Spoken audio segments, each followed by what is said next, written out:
नमस्कार दोस्तों, आज हम अपनी इस वीडियो में फलन तथा आरेख के ऊपर चर्चा करने जा रहे हैं।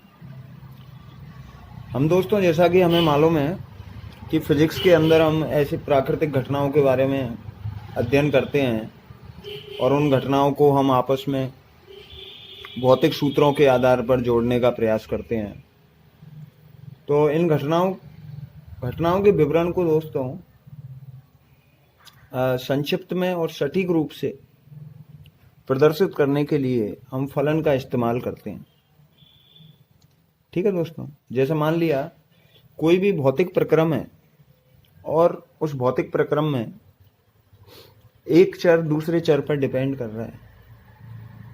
ठीक है ना, मान लिया कि कोई चर y है और वो x पर डिपेंड कर रहा है। ठीक है ना, उस संबंध को दर्शाने के लिए, प्रदर्शित करने के लिए हम फलन का उपयोग करते हैं। जैसे मान लिया दो भौतिक राशियां हैं, कोई मान लिया y और x। y भौतिक राशि x पर निर्भर कर रही है किसी फलन के हिसाब से। फलन को हम ऐसे लिखते हैं, यहां दूसरा चर लिख दिया जाता है। ये जो चर होता है दोस्तों y, ये आश्रित चर होता है। इसको हम आश्रित चर बोल देते हैं, ये दूसरे पर आश्रित है।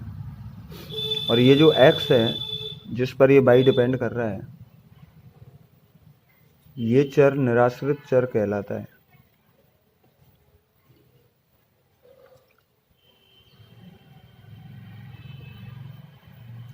ठीक है ना, मतलब ये चर जो निराश्रित है उसको हम स्वतंत्र भी बोल सकते हैं। ये किसी अन्य चर पर निर्भर नहीं करता है। लेकिन ये जो y चर है वो x पर निर्भर कर रहा है, इसलिए इस y को हम परतंत्र चर बोलेंगे। ठीक है दोस्तों, तो फलन को हम भौतिकी में इस तरीके से प्रदर्शित करते हैं, जब किसी एक चर का दूसरे चर के साथ संबंध प्रदर्शित करना होता है। जैसे मान लिया कहीं पर भी जो विस्थापन है वो समय पर निर्भर कर रहा है, तो उसकी निर्भरता को हम कैसे प्रदर्शित करेंगे? S = vt, ऐसे लिखेंगे। विस्थापन बराबर लिखते हैं हम वेग गुना समय।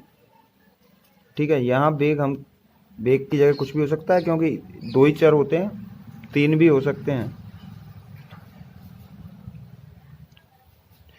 S = या v की जगह कुछ भी हो सकता है दोस्तों। जैसे मान लिया 2 है तो क्या लिख दिया जाएगा? S = 2t। यहाँ जो विस्थापन है वो निर्भर कर रहा है किस पर? समय पर। तो विस्थापन को समय के साथ प्रदर्शित करते हुए हम लिखेंगे। ठीक है ना, यहाँ S डिपेंड कर रहा है t पर, इसलिए जो S है वो तो परतंत्र चर हो गया क्योंकि ये t पर निर्भर है, और जो t है वो स्वतंत्र चर हो गया। इस तरीके से हम फलन को प्रदर्शित करते हैं। और फलन का जो उपयोग होता है वो भौतिकी के अंदर दो चरों के मध्य या दो भौतिक राशियों के मध्य संबंध को प्रदर्शित करने के लिए किया जाता है। अब आगे हम दोस्तों बात करेंगे आरेख पर। तो दोस्तों, आरेख एक किसी फलन को चित्र के रूप में प्रदर्शित करने का तरीका है। दोस्तों, आरेख किसी फलन को ग्राफ के रूप में, ग्राफ मतलब चित्र, कोई भी फलन है, मान लिया जैसे कोई फलन है f(x) और हम उस फलन f(x) को ग्राफीय रूप से में प्रदर्शित करना चाहें। जैसे कोई फलन लिख रहा है y = f(x). y फलन है किसका? x का। ठीक है दोस्तों, जैसे ऐसे लिख रहा है, तो इसको हम चित्र के रूप में जैसे प्रदर्शित करेंगे, तो वो चित्र के रूप में प्रदर्शित करने का जो तरीका है वही दोस्तों आरेख होता है। इसको जब हम चित्र में प्रदर्शित करेंगे तो एक चर तो ले लिया जाएगा दोस्तों x अक्ष के सापेक्ष, और दूसरा चर ले लिया जाएगा y अक्ष के सापेक्ष। x अक्ष के सापेक्ष या x के मान आएंगे जितने भी हैं, यहाँ बाई अक्ष के सापेक्ष बाई के मान आएंगे। इस तरीके से बाई डिपेंड करेगा किस पर, एक्स पर। तो किसी भी आरेख को चित्र के रूप में प्रदर्शित करने का तरीका ही दोस्तों आरेख होता है। इसको हम इस तरीके से समझ सकते हैं। जैसे एक उदाहरण लेते हैं दोस्तों माना इस उदाहरण में हमें कोई वस्तु है या कोई पिंड है, उसका समय के सापेक्ष फलन ये दिया गया है दोस्तों, s बराबर 2t। तब हमें फलन को ग्राफीय रूप से प्रदर्शित करना है। तो उसके लिए हम क्या करते हैं दोस्तों, सबसे पहले तो x और y अक्ष खींचते हैं। और दोस्तों x और y अक्ष खींचने के बाद हम क्या करते हैं, x अक्ष पर तो हम समय को दर्शा देते हैं। t तो हम दर्शाएंगे दोस्तों कहाँ, s अक्ष के अनुदिश, और y अक्ष के अनुदिश हम प्रदर्शित करेंगे किसका, s का। मतलब जो दोनों चर होंगे s और t, दोनों को अक्षों के अनुदिश प्रदर्शित किया जाएगा। इस x अक्ष पर हम समय को लिखेंगे और y अक्ष पर विस्थापन को, s को प्रदर्शित करेंगे। अब दोस्तों हम यहाँ सबसे पहले बिंदु दर्शा देते हैं। बिंदु दर्शा दिए हैं दोस्तों। अब हम क्या करेंगे, सबसे पहले जो t है उसकी जगह वैल्यू रखेंगे कितनी, 1। ठीक है ना। जैसे ही हम t की वैल्यू 1 रखेंगे, s की वैल्यू क्या निकल कर आ जाएगी दोस्तों, 2 × 1, ये हो जाएगा दोस्तों 2। तो t = 1 पर विस्थापन कितना हो जाएगा, 2। तो ये हम यहाँ इस पॉइंट को इंडिकेट कर देंगे। फिर हम t की जगह वैल्यू रखेंगे कितने दोस्तों, t की जगह फिर वैल्यू रखी जाएगी कितनी, 2। जब t की जगह हम दोस्तों वैल्यू रखेंगे 2, तो s = निकल कर आएगा दोस्तों 2 × 2 कितना हो जाएगा, s = 4। जब हम 3 रखेंगे t की वैल्यू, तब दोस्तों s = होगा कितना, 6। ठीक है दोस्तों। अभी हम केवल 3 कैलकुलेशन करते हैं। तो यहाँ ये पॉइंट हम रख सकते हैं। ये रखा हमने, जब t की वैल्यू 1 रखी तो s कितना आया दोस्तों, 2 आ गया। फिर इसके बाद जैसे 2 रखेंगे s की वैल्यू आएगी दोस्तों 4। यहाँ जैसे 2 रखेंगे हम t की वैल्यू, जैसे ही s की वैल्यू कितनी आने वाली है दोस्तों, 4। तो वो जो पॉइंट है वो हमें यहाँ मिलेगा 4 और 2 के बीच में, इधर x अक्ष पर 2 और y अक्ष पर 4। तो वो पॉइंट हमें यहाँ मिलेगा। नेक्स्ट पॉइंट ऐसे ही हमें और आगे मिलेगा दोस्तों, वो मिलेगा हमें 6 और 3 पर। तो 6 और 3 पर ये पॉइंट मिलेगा हमें।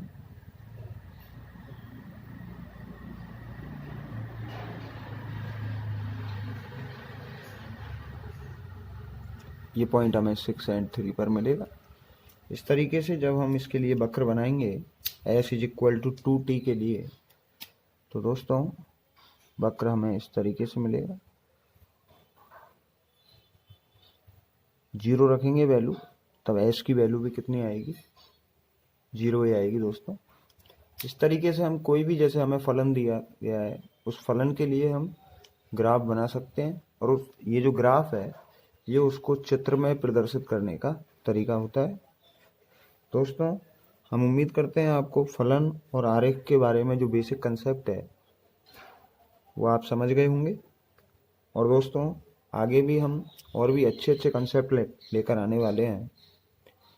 तो हमारे चैनल को सब्सक्राइब कीजिए, ज़्यादा से ज़्यादा शेयर कीजिए, ताकि इस लॉकडाउन में जो बच्चों का लॉस हुआ है उस लॉस की क्षतिपूर्ति हो सके। देखने के लिए धन्यवाद। नमस्कार दोस्तों, अब हम आगे बात करते हैं। कुछ ग्राफ्स हैं, कुछ स्टैंडर्ड ग्राफ्स हैं, ठीक है, और उनसे संबंधित कुछ इक्वेशंस हैं। उन इक्वेशंस के लिए ग्राफ दिए गए हैं, तो अब हम उन पे चर्चा करने जा रहे हैं। सबसे पहले हम बात करते हैं दोस्तों, एक फलन है, एक स्टैंडर्ड फलन है y = mx। एक सरल रेखा का फलन होता है y is equal to m x. इसके लिए अब कर्व जब हम बनाएंगे तो वो हमें कुछ इस तरीके से मिलेगा दोस्तों। ये फलन दोस्तों हमें ऐसे सरल रेखा मिलता है, और ये जो है ये इसका कौन होता है थीटा। ठीक है दोस्तों, ये जो फलन होता है वो एक सरल रेखा का फलन है। यहाँ ये जो थीटा है वो इस फलन का ढाल होता है दोस्तों, जिसको हम यहाँ इसमें m से दर्शाते हैं। m यहाँ पर एक सरल रेखा का ढाल होता है, तो m को हम सरल रेखा का ढाल कह सकते हैं या फिर वक्र का ढाल भी कह सकते हैं। और ये लिखा जाता है दोस्तों m is equal to tan theta से। m is equal to tan theta. अगर यहाँ ये सरल रेखा ऐसे के बजाय बिल्कुल ऐसे इसके समांतर होती x के, अगर दोस्तों ये रेखा ऐसे समांतर होती x अक्ष के, तो मतलब यहाँ थीटा की वैल्यू क्या होती, दो समांतर रेखाओं के बीच थीटा की वैल्यू हम 0 डिग्री लिखते हैं। तो इस वक्र का ढाल भी क्या होता दोस्तों, 0 ही होता। यहाँ हम थीटा की वैल्यू रख देते दोस्तों 0 डिग्री, और tan 0 की वैल्यू होती है दोस्तों 0। तो वक्र का ढाल भी हम क्या लिखते, 0 लिखते। और अगर दोस्तों यही जो रेखा है वो बिल्कुल x अक्ष के परपेंडिकुलर होती, बिल्कुल लंबवत होती x अक्ष के, तब क्या होता दोस्तों, तब जो थीटा है उसकी वैल्यू कितनी होती, 90 डिग्री। x अक्ष के सापेक्ष थीटा कितना होता, 90 डिग्री होता। और उस समय जो वक्र का ढाल है वो हम क्या लिखते दोस्तों, जब 90 होता तब m is equal to tan theta. Theta की जगह लिखते दोस्तों हम 90 डिग्री। टेन 90 की वैल्यू होती है इन्फिनिटी, अनंत, मतलब अपरिभाषित, मतलब इसका ढाल परिभाषित ही नहीं था, बिल्कुल सीधे जा रही है, तो ढाल तो आ ही नहीं रहा है। ठीक है ना, इसलिए कैसा होता है ढाल, अपरिभाषित या इन्फिनिटी। अब इसके बाद दोस्तों और भी कुछ स्टैंडर्ड ग्राफ हैं, उन पे चर्चा करते हैं। अगला फलन है दोस्तों हमारा y बराबर एम एक्स प्लस सी। यहाँ एम एक्स में सी एक्स्ट्रा जोड़ा हुआ है। पहले वाला क्या था, y बराबर एम एक्स, उधर सी नहीं था।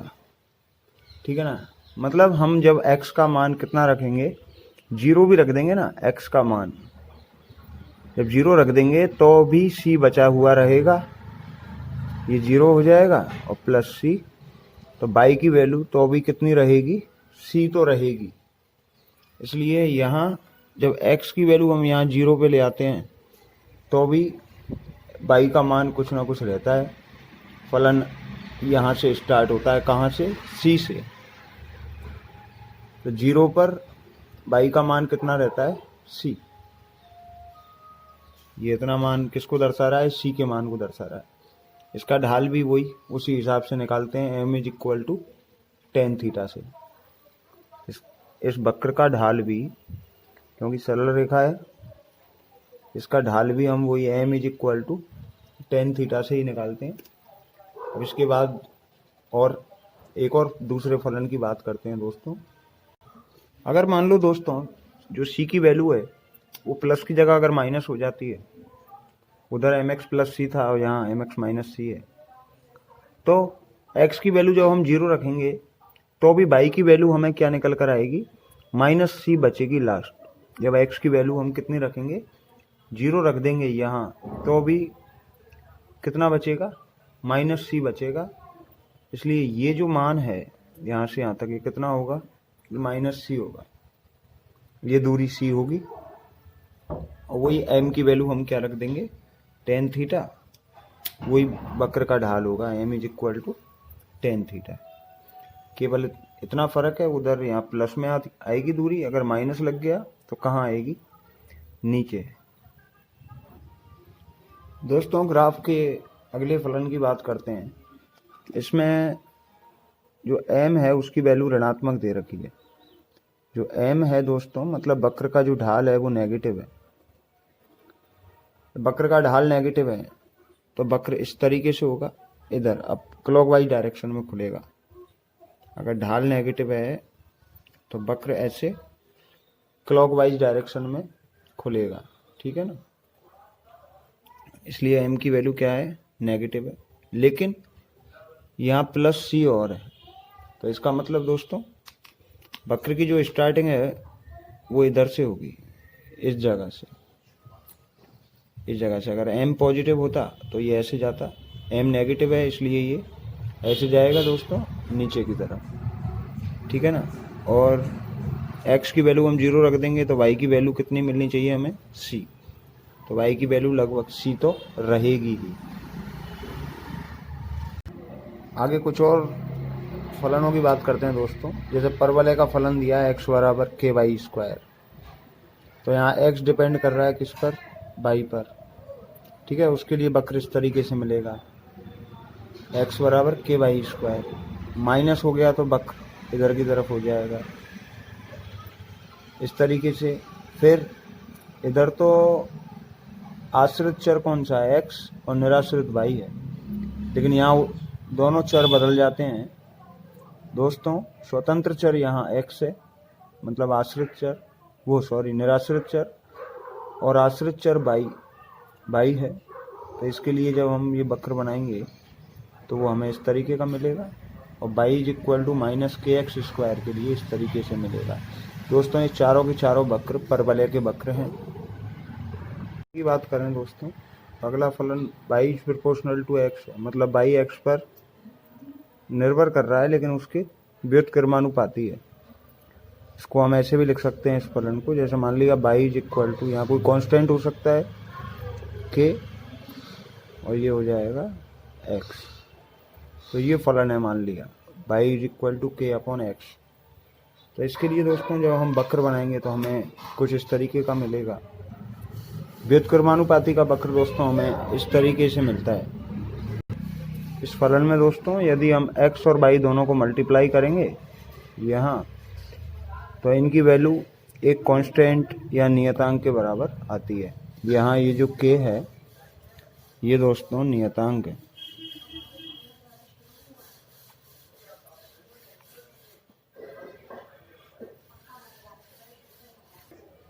ये जो अगला जो वक्र है दोस्तों, ये एक चरघातांकी फलन को प्रदर्शित करता है। ये समीकरण या ये फलन एक चरघातांकी फलन होता है दोस्तों। इसके लिए जब हम वक्र बनाते हैं तो वो हमें इस तरीके का मिलता है। तो ध्यान रखना, चरघातांकी फलनों के लिए जो वक्र है वो हमें इस तरीके का मिलेगा, और चरघातांकी फलनों को हम ऐसे e⁻−kx के रूप में, e की पावर कोई भी जो वेरिएबल है उसके रूप में हम प्रदर्शित करते हैं। अगले जो फलनों की बात करते हैं, ये हमारे जो दोनों फलन है एक वृत्त और एक दीर्घवृत्त से संबंधित है। तो वृत्त के लिए हम दोस्तों लिखते हैं x² + y² = a²। यहाँ a त्रिज्या होती है, और इस फलन को जब हम प्रदर्शित करते हैं तो इस तरीके से प्रदर्शित किया जाता है।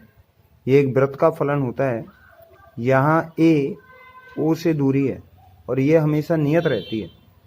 इस फलन में एक ये जो दूरी है वो हमेशा नियत रहती है, लेकिन यहाँ दूरी बदलती रहती है। ये दीर्घवृत्त का फलन है। इस फलन में दोस्तों ये जो a होता है ये अर्ध दीर्घ अक्ष होती है, मतलब जो बड़ी वाली अक्ष है उसकी आधी दूरी अर्ध दीर्घ अक्ष बोलते हैं a को, और b जो है वो अर्ध लघु अक्ष होती है। इसकी जो अर्ध लघु अक्ष है वो छोटी होती है दीर्घ अक्ष से, इसलिए ये b हो गया और ये क्या हो गया, ये a हो गया। दोस्तों उम्मीद करते हैं आपको ये वीडियो पसंद आए होंगे। दोस्तों इसी प्रकार के वीडियो को देखने के लिए हमारे चैनल को सब्सक्राइब कीजिए और ज़्यादा से ज़्यादा शेयर कीजिए। धन्यवाद।